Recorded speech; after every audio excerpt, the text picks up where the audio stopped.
बल्दिया उज़्मा कराची में मुस्तकिल किए जाने की हिदायत के बावजूद अदालती फैसलों को रोंदने का अमल आज भी महकमा HRM जारी रखा हुआ है और यही वजह है कि 30 अप्रैल 2020 को अदालती हुक्म के तहत सिटी वार्डन को मुस्तकिल करने के साथ साथ 5 माह की तनख्वाह देने की भी हिदायत की गई थी, लेकिन महकमा HRM कहीं और से मिलने वाली हिदायतों के बाद काम करने से गुरेज करता रहा और अदालती फैसले की धज्जियां उड़ाता रहा। जबकि लीगल एडवाइजर ने हाथ जोड़कर भी कहा कि तौहीन अदालत के मुर्तकिब हो गए, अदालती हुक्म पर अमल करो, लेकिन HRM ने ऐसा नहीं किया क्योंकि उस वक्त वो हवा में उड़ रहे थे, काली आंधी का ख्याल नहीं था। ताहम सिटी वार्डन ने भी अपनी कोशिश जारी रखी और गुज़िश्ता समात पर अदालत को बताया कि उनके फैसले पर अमल दरामद नहीं हो रहा। अदालत ने भी हुक्म दिया कि ऐसे अफसरान के नाम बताएं ताकि अगली समात में इनको देखा जाए। हम आपको सुनवा देते हैं वकील की ही ज़बानी।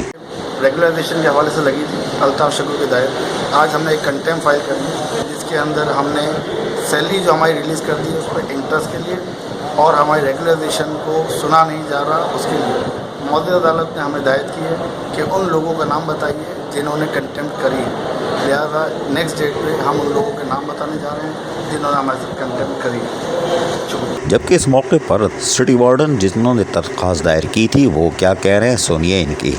आज हमारी तरफ से हमारे वकील खुर्रम लाखानी साहब ने कंटेम्प्ट ऑफ कोर्ट की एप्लीकेशन दायर की है, जिसमें अभी जज साहब ने यह फैसला दिया है कि जिन लोगों ने इस कंटेम्प्ट करी है, जैसे हमारे HRM हो गए या फाइनेंस हो गए या अदर डिपार्टमेंट्स से रिलेशन, उन लोगों के नाम मांगे हमसे कि कौन लोग जो हैं जो हमारे काम में रुकावट डाल रहे हैं।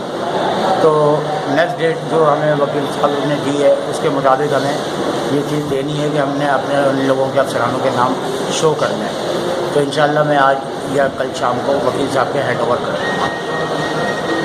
ताहम इस समात के बावजूद भी महकमा HRM बल्दिया उज़्मा कराची ने अदालती हुक्म को नहीं माना और 30 अप्रैल के बाद आज 5 माह गुजर जाने के बावजूद भी अमल दरामद करने में नाकाम रहा जानबूझकर। महकमा E&IP के साथ साथ सिटी वार्डन ने भी अब तौहीन अदालत की दरख्वास्त दायर कर दी है और अफसरान के नाम भी बता दिए हैं। अब यकीनन अदालती कार्रवाई होगी क्योंकि तौहीन अदालत अदालतों को बर्दाश्त नहीं होती और ऐसे अफसरान क्या जवाब देंगे, वो किन की हिदायतों पर ऐसा करने से गुरेज कर रहे थे और किन की हिदायतों पर हेलीकॉप्टर उड़न तश्तरियां उतारी गईं। ऐसा पंडोरा बक्स खुलेगा कि रहे नाम अल्लाह का। अजीज आरिफ KBS बल्दियाती न्यूज़ कराची।